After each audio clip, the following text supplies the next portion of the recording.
तो बहुत बहुत स्वागत आप सबका। आज आचार संहिता आज से शुरू होने वाली है।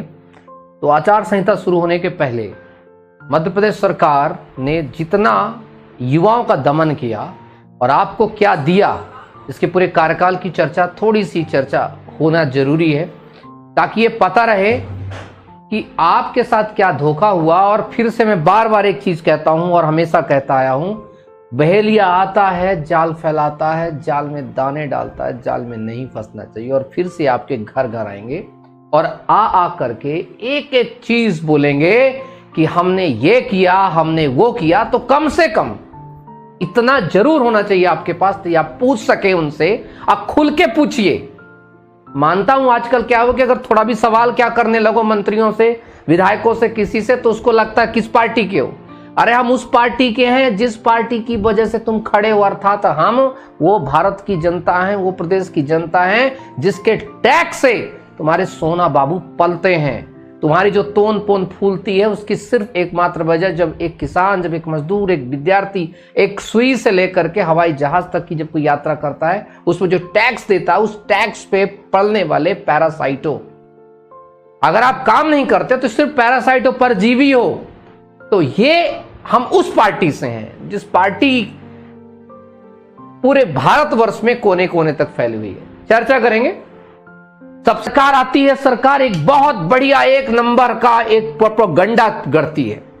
जब सरकार आई, खरीद के आई, कैसे आई 2020 में सरकार आती है और पूरा 15 महीने की सरकार का एक ढकोसला पेलती है कि भाई 15 महीने की सरकार ने क्या किया, क्या नहीं किया। चलो वो तो हमने भी देखा, पर तुम आकर के तुमने क्या किया उसकी भी थोड़ी सी चर्चा होनी बहुत जरूरी है। क्योंकि आज जब मैं सुबह भोपाल उतरा, तो जब भोपाल उतरा और जब मैं घर के रास्ते की ओर जा रहा था तो मैंने देखा कि पूरा का पूरा होर्डिंग, बैनर सिर्फ दो ही चीजों से पटे पड़े हैं, वो लाडली बहना, लाडली बहना। अभी उसकी बात करेंगे, चर्चा करेंगे। मतलब तुमने 1250 रुपया में यार वोट खरीद ली, मध्य प्रदेश की औरतों के अधिकार को छीन लिया तुमने। और क्योंकि दिखाने के लिए इनके पास कुछ है नहीं ना, कहां जाके मुंह छिपाएं, तो इन्होंने अरबों रुपए पाट दिए। सिर्फ मैं आपको बता दूं, एक जो होर्डिंग होती है शहर में, उसका एक दिन का किराया होता है 6000 रुपए। कितना होता है? 6000 रुपए। वो जो आप देखते हैं ना होर्डिंग लगे होते हैं प्रचार की, तो सोचिए इनकी महीनों भर जितने शहर में चलते, ये पैसा कहां से बर्बाद होता है। और उसमें लिखा रहता है मध्य प्रदेश शासन, अर्थात ये आपका, मेरा, हमारा पैसा बर्बाद करते हैं लोग। ये तो खुद कमाएंगे नहीं, जो कमाई हिंदुस्तान का व्यक्ति कर रहा है, टैक्स के रूप में दे रहा है, ये उसको रचते हैं और मजे लेते हैं, उसको बर्बाद करते हैं। अच्छा, ये आपको थोड़ा सा अगर याद होगा, सबसे बड़ा झूठा वादा इस पूरे 5 साल के कार्यकाल का, चलते चलते चूंकि आचार संहिता शुरू होने वाली है, तो अगर ये मेरी वीडियो को इतना शेयर करना कि बीजेपी के हर एक बंदे तक पहुंच जाए कि इतना झूठ कैसे बोल लेते हो यार। झूठ की हद होती है किसी चीज की। कम से कम ठीक है, अनपढ़ों के साथ तुम झूठ बोलते हो, दारू पिला दिए, समझा दिए, चल रहे, हमसे कैसे सवाल करोगे, हमारा सामना कैसे करोगे भाई। जहां जहां जाओगे वहां आप पूछेंगे वो 1 लाख गए कहां। इस वीडियो को इतना शेयर करना, एक एक कमेंट्स पूरा एक एक स्टेटस में लगाना, क्योंकि चुनाव का माहौल है, इनके पास से वीडियो जाएगी जरूर। और जाके जो छोटे छोटे यूट्यूबर्स चलाते हैं, इस वीडियो को डाउनलोड करके जितना चला, क्योंकि मैं कभी कॉपीराइट तो देता नहीं, ताकि इनको पता चले, क्योंकि ये मैं नहीं, ये पूरे मध्य प्रदेश का वो युवा बोल रहा है। मध्य प्रदेश का 5.25 करोड़ समथिंग, मैं 5.5 करोड़ मानता हूं, 5.5 करोड़ वोटर जो रजिस्टर्ड इस साल हुए, जो वोट देने जा रहे हैं, और 8 करोड़ जनता की तरफ से बात कर रहा हूं, जिसमें कम से कम 2.5 से 3 करोड़ ऐसे युवाओं की तरफ से बात कर रहा हूं जिनके साथ आपने छल, कपट, कोई भी ऐसी चीज नहीं जिसको आपने छोड़ी हो। इन्होंने कहा कि 15 अगस्त 2022 से अब तक 40,161 सरकारी पदक विज्ञापन जारी हो चुके। नंबर 1 सबसे बड़ा झूठ। व्यापम के कैलेंडर मात्र 3 से 4 भर्तियों के कैलेंडर जारी हुए थे, 226 पद जारी हुए थे जेल प्रहरी के, और समथिंग 6000 पद जारी हुए थे पुलिस कांस्टेबल के। और हम इक्का दुक्का मान ले तो चलो हम मान के चलते, कहते 10,000 पद जारी हुए थे। या आपने 40,161 सरकारी पद कहां से निकल? सबसे बड़ा झूठ। यह डाटा कहां से आया? यह फैब्रिकेट कैसे किया गया? युवा को तो पता ही नहीं चला। नवंबर माह के अंत तक 59,261 पदों के विज्ञापन जारी होंगे। कहां है वो विज्ञापन? कहा था नवंबर माह, तो 2022 के नवंबर माह तक कुछ नहीं आया। मात्र एक जाके पटवारी की भर्ती हुई, 10,000 पदों पे एक भर्ती आई और उस पे इन्हीं के बहुत सारे लोगों ने, भाई तय है, व्यापम सबसे बड़ा कांड करता आया है और करता रहेगा तो कहता है, क्योंकि कभी रिस्पॉन्स नहीं करता। युवाओं के भविष्य के साथ छल कपट करने का जितना बड़ा ढोंग व्यापम ने किया है ना, उतना शायद ही किसी और एजेंसी ने किया। इन्होंने ऐसी एजेंसी, फर्जी एजेंसियों से काम करवाया। बार बार युवा कहता है कि सर ये गलत करते हैं हमारे साथ। ना, कुछ नहीं गलत हो रहा है। शुतुरमुर्ग बन रखे कि जब संकट आ रहा होता है तो खुद का गला जो है सिर मिट्टी में डाल देना है, रेत में डाल देना है। अरे उससे संकट टल नहीं जाता है, संकट बढ़ता है। कितने लोगों को इन्होंने गिरफ्तार किया। एक रात में सरकार बदल जाती है, एक रात में सीएम से लेकर के गृह मंत्री से हर एक मंत्री बदल जाता है। तो क्या ये पिछले 1 महीने छोड़िए था, 2 महीने होने वाले हैं, अभी तक एक व्यक्ति पकड़ा गया? नहीं पकड़ा गया। क्यों पकड़ा जाएगा? कॉलेज तुम्हारा, एजेंसी तुम्हारी, करने वाले तुम्हारे, पकड़ दोगे किसको? चलिए, एक तो ये रहा। मेरे बेटा बेटियों, मध्यप्रदेश के रोजगार के साथ ही स्वरोजगार के अवसर उपलब्ध करना सर्वोच्च प्राथमिकता है। शासकीय सेवाओं में भर्ती के लिए भी सरकार संकल्पित है। शायद मामा जी संकल्प का मतलब भूल गए हैं आप। अगले 1 वर्ष में 1 लाख सरकारी पद भर्ती की जाएगी। मेरे बच्चे खूब पढ़ो, खूब बढ़ो, आपके सपनों को पूरा करने मत पे सरकार कोई कसर नहीं छोड़ेगी। इस लाइन को बदलिए, बच्चों खूब पढ़ो, खूब बढ़ो और आपके सपने को कुचलने में मत पे सरकार कोई कसर नहीं छोड़ेगी। एक्चुअली लाइन ये होनी चाहिए थी, लाइन थोड़ी सी बदल दी गई। मैं आपको बता दूं, ये बड़ा इसको बड़ा प्रोपोगंडा रचा गया। ये है वो 1 लाख पद जिसकी बड़ी चर्चा की गई। अरे लगा, युवाओं को लगा, सब तैयारी करने लगे। संस्कृति विभाग, सहकारिता विभाग, जनजाति कार्य, पिछड़ा वर्ग, संसदीय कार्य में, सामाजिक न्याय में, और पुलिस में, गृह में, हर जगह लगातार चर्चा की गई कि अब जो है 1 लाख मतलब 59,261 पदों पर नियुक्ति आने वाली है। अब बच्चा लगातार बेचारा तैयारी करने लगा, घर परिवार छोड़ करके फिर शुरू किया। और जब कुछ नहीं हुआ तो इन्होंने एक चीज कही, शुरू कर दिया एक नया ड्रामा शुरू किया कि मध्य प्रदेश का कोई भी युवा नहीं रहेगा बेरोजगार। गजब की बात है। जरा ऑफिशियल डाटा भी देख लिया करें, अपनी एजेंसी को फोन करके पूछ लिया करें कि कितने एग्जाम करवा दिए, कितने का रिजल्ट जारी कर दिया। 4-4 महीने, 5-5 महीने हो गए, जेल प्रहरी के एग्जाम हुए, सहायक जेल अधीक्षक का एग्जाम हुए, फॉरेस्ट गार्ड के एग्जाम हुए। अरे कौन सा सांप सूंघी मार करके बैठ गया उस रिजल्ट में? कौन सा कुंडली मार के बैठ गया उस रिजल्ट में? सरकार पूरी हो गई, आचार संहिता शुरू होने वाली है, उस पर किसी का ध्यान गया? नहीं गया। क्योंकि हमें बस ये, और ये पता नहीं ये लड़के मिल भी कहां जाते हैं, पता नहीं हमें क्यों नहीं बुलाते कभी सीएम, या आपको क्यों नहीं बुलाते सीएम कभी। ये कौन से लोग हैं जो इनकी पब्लिक मीटिंग में जाते, मेरे समझ में ये भी नहीं आता है। और वो युवा कौन सा है जो 250-400 रुपए लेके पहुंच जाता है उनके वहां पर ताली बजाने के लिए? कमाल की बात है यार। पता नहीं हम जैसे खुददार, हम जैसे जो मेहनती बच्चों को क्यों नहीं बुलाया जाता, हमसे संवाद क्यों नहीं किया जाता, एक बार तो टॉक किया जाता, एक बार तो हमसे भी दर्द पूछा जाता। लेकिन नहीं, सरकार पूरी तरह से मध्य प्रदेश सब इंस्पेक्टर की भर्ती को लेकर के पिछले 2 साल से, मैं मान लिया 1 साल से, गृह विभाग कुछ नहीं किया उस पर। चयन शाखा ने एक प्रस्ताव भेजा कि हम ऐसा एग्जाम कराना चाहते, इस पे बस साइन कर दीजिए। साइन करने का वक्त नहीं था इनके पास। और अब मौका आएगा, आपके घर घर आएंगे, आपके पास घर घर आकर के आपसे पूछेंगे, आपसे बोलेंगे कि बेटा बोर्ड दो। तब बोलना, चाचा बोर्ड तो देंगे पर 2 मिनट थोड़ा सा सुन तो लो, थोड़ा सा तुमने हमारे लिए किया क्या। प्लीज 2 चीजें जरूर पूछना, तुमने हमारे लिए किया क्या, और अगला नया ढकोसला तुम्हारे पास है क्या। और खुल के पूछना, डरना बिल्कुल मत। मैं साफ साफ कह रहा हूं, जो डरा होता है वो मरा होता है। खुल के पूछो, अरे खा लेगा क्या हो, खा लेगा क्या, पूछो, खुल के पूछो कि बस मुझे इतना बताने का प्रयास करो कि तुम्हारी सरकार को हम क्यों चुने। क्या एक बार फिर से हम अपना भविष्य बर्बाद करने के लिए तुम्हें चुने, तुम्हारे झूठे वादे के लिए चुने? जब तुम्हें कुछ नहीं मिला साल भर बताने का, तो तुम लाडली बहना का ड्रामा आ गया, वो भी 1 महीने से किस्त जारी है, 2 महीने बाद किस्त बंद हो जानी है। क्यों चुने? तुमने हमारे चूल्हों में आग लगा दी।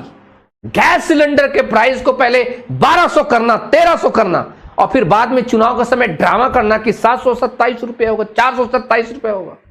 कमाल की कला है भाई, गजब की कला है।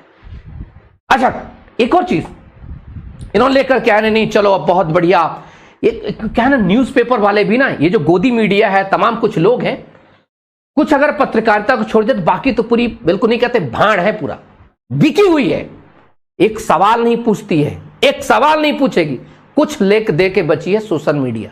कम से कम वो तथ्यों को जानकारी कम से कम ठीक ठाक और अपने निर्भीकता से प्रस्तुत करती है, लेकिन उसको भी कंट्रोल करने का पूरा प्रयास किया जाता है। ये योजना की बड़ी चातरी कोई मुख्यमंत्री सीखो, अरे तुम में से जितने मेरी वीडियो देखो, कितनों के अकाउंट में पैसे आ गए, जितना अरबों रुपए इसके प्रचार में खर्च किया गया है, लाखों रुपए तक नहीं दिएगा युवाओं को, लेकिन प्रचार पूरे प्रदेश में बांट दिए गए हैं।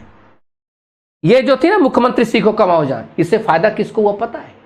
होर्डिंग बनाने वालों को, इनका प्रचार करने वालों को, इनके अपने लोगों को। सेट मैप की भर्ती तो आपने देखी होगी, जो बच्चों ने फॉर्म भरा, जिन बच्चों ने एग्जाम दिया, उनको सबको दरकिनार करके इन्होंने अपने पोल बूथ वाले बंजों को खड़ा करके उनको नौकरी पर रख दिया। खैर चलिए, अच्छा एक और चीज है, एक बड़ी इंटरेस्टिंग चीज, लाडली बहना योजना की बात, मैंने एक चीज देखा, ये मैंने तय किया है कि पुलिस में 30% भर्ती केवल बेटियों की करूंगा। अब देखो पुलिस की नौकरी अपनी बेटियां काम कर रही हैं, वाह। कभी एक बार फोन करके पूछ लिए होते अपने चयन समिति से कि तुम क्या आग लगा रहे हो, क्या कांड कर रहे हो, मैं दिखा रहा हूं कांड तुम्हारा, देखना। यही है मध्य प्रदेश पुलिस की भर्ती, देख लीजिए थोड़ा सा, पता चले कि नहीं सर ये पुलिस की भर्ती। और इस पुलिस की भर्ती में आग लगा दी कैसे, मैं बता रहा हूं। लोगों को लगता है कि टोटल भर्ती 7000 है, अरे महिलाओं थोड़ा सा सतर्क हो जाओ पहले। 3000 लगभग भर्ती तो क्या है, सिर्फ और सिर्फ क्या इसमें जो है एसएफ की है, बचे 4000। 4000 में यहां पर बहुत अच्छा समझाया गया, इतना परसेंट सिर्फ 4000 भर्ती हैं, और उसमें तुम्हारे रिजर्वेशन के साथ आग लगा दी गई। और क्या कहा गया, पढ़ लेना इसको अच्छे से, अगर ये पेज नंबर 13 है, और अगर किसी को डाउट हो तो Madhya Pradesh police constable recruitment 2023 की ब्लू लुक पढ़ लेना, पेज नंबर 13 में, कि प्रथम चरण में क्या होगा, वर्टिकल श्रेणी के विज्ञापित पदों के विरुद्ध 7 गुना अभ्यर्थियों कट ऑफ अंकों के अनुसार बुलाया जाएगा फिजिकल के लिए, और हॉरिजॉन्टल श्रेणी के प्रथम से कट ऑफ निर्धारण नहीं किया जाएगा, मतलब हॉरिजॉन्टल मतलब महिलाओं का कट ऑफ अलग से जारी नहीं किया जाएगा। अरे कैसा रिजर्वेशन दे रहे हो भाई, तुम इधर कुछ और लिख रहे हो, उधर कुछ और बोल रहे हो, क्या चाहते हो? और बच्चियों को लगता नहीं अब तो मामा ने 30% 35% कह दिया है, अब तो मजा आएगा। अरे इधर तो देख लो, कांड करने वाले अलग बैठे हुए हैं, इसमें तो साफ साफ तौर पे कहा जा रहा है तुम्हें रिजर्वेशन नहीं दिया जाएगा, लिखित पहले ही दरवाजे पर लिखित परीक्षा में 100 नंबर में तुम बाहर हो जाओगे। अगर तुम सामान्य कैटेगरी की लड़की हो तो तुम्हें सामान्य कैटेगरी के लड़के के बराबर नंबर लाने पड़ेंगे, तब तो तुम्हें फिजिकल बुलाया जाएगा। ओबीसी की लड़की हो तो ओबीसी के बराबर नंबर लाने पड़ेंगे, एससी की लड़की को तो एससी के बराबर, तो फिर रिजर्वेशन हरा ही कहां गया? बेवकूफ समझ रखे हो क्या? नहीं, बच्चा पढ़े लिखेगा नहीं, हॉरिजॉन्टल वर्टिकल नहीं जानता क्या? और कुछ नहीं बचा था तो अंत में एक चीज बहुत अच्छी आ गई इनके पास, और उसका नाम था रहा मुख्यमंत्री सीखो कमाओ योजना। जो बच्चे 12वीं पास है उनको लगा कब आएंगे 8000 रुपया, रजिस्ट्रेशन करा के बैठे हुए। जो बच्चे ITI पास है 8500 मिलेगा, डिप्लोमा वालों को 9000 मिलेगा, उच्च डिग्री 10,000 रुपए मिलेगा। भाई कब मिला? ए तुम में से कोई है रे, मिला किसी को? मिला कुछ? कमाल की बात करते हैं। अच्छा एक और चीज, बड़ा इंटरेस्टिंग ड्रामा है यहां पर। मध्य प्रदेश मेरे लिए एक प्रदेश नहीं, पूरा प्रदेश मेरा परिवार है। ऐसा परिवार चलाते हो आप? अपने बच्चों का भविष्य बर्बाद करके परिवार चलाते हो। भाई ऐसा मुखिया तो हमें ना चाहिए, ऐसा मुखिया तो हमें ना चाहिए। अपना पेट काट के बच्चों का पेट भरते हैं। परिवार चलाने वाला मुखिया ऐसा होता है, बच्चों को भविष्य मार करके, उनका गला काट करके, उनके रोजगार से उनको वंचित करके अपना पेट भरना, उसे परिवार चलाने वाला मुखिया ना कहते। ताऊ ना कहते। झूठ बोलना बंद करो। और मैं सारे जितने भी युवा हो, मैं तुमसे सबसे आग्रह करता हूं, अपने परिवार वालों को 2 मिनट के लिए समझाना कि देखो यार, तुम ना बहुत वो कलश मलस हो, तुम दुनिया पानी जल गंगा पर चले हो। 2 मिनट के लिए बीजेपी, कांग्रेस, जो भी दिमाग से हटा करके सिर्फ इतना सोचने का प्रयास करो कि आपके बच्चों का भविष्य सुधर कहां सकता है, सुधार कौन सकता है। बात करना सीखिए, बात करना जानिए, क्योंकि अब यहां पर न्याय करने का वक्त आया है आपके हाथ में। अब आपके अभी तक 4 साल तक आप इनके घर में फिफियाए हो ना, मैं बता रहा हूं हर गली हर कूचे में अब इनके लोग आपके घर घर में फिफियाएंगे। इनके लोग आपके सामने आके गिड़गिड़ाएंगे, कहो तो आपके पैरों पे सिर भी रगड़ेंगे, क्योंकि अब वक्त आ गया है आपको अपना अंगूठा, अपनी ताकत दिखाने का। तो सही समय का प्रयोग है ये। अब ये मत कहना कि अब मौका नहीं मिला था, अब है मौका। 1 महीने में आपके हाथ में मौका। अब इस समय आज से आचार संहिता लगती है और सबसे बड़ी सरकार है आप। जितने भी जनता है, जितने भी युवा हैं, आप हैं सबसे बड़ी सरकार। इनसे पूछना कि एसआई की भर्ती आई कहां, इंग्लैंड के रास्ते गई थी, रुक कहां गई। इनसे पूछना जरा, इनसे पूछना पटवारी भर्ती का, इनसे पूछना शिक्षक भर्ती का, इनसे पूछना रिजल्ट कहां गए, इनसे पूछना धांधली का क्या हुआ। पूछना जरूर, डरना मत, क्योंकि हमारे डर पर ये लोग राज करते हैं और हमारे डर के फायदा उठा करके ये लोग अपना काम करते हैं। कसम खाते हैं, कसम खाइए ना खाइए जो भी करिए, बस इतना जरूर ध्यान रखिएगा कि अगले महीने आपके हाथ में सब कुछ है।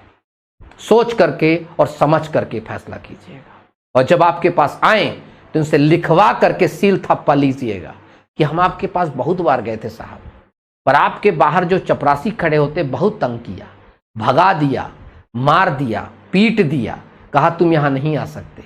इस बार तो बताओ, अब तो तुम हमारे यहां आए हो, चलो स्वागत ही कर रहे हैं, कौन बात नहीं, पर लिख के तो दो कि करोगे क्या हमारे लिए।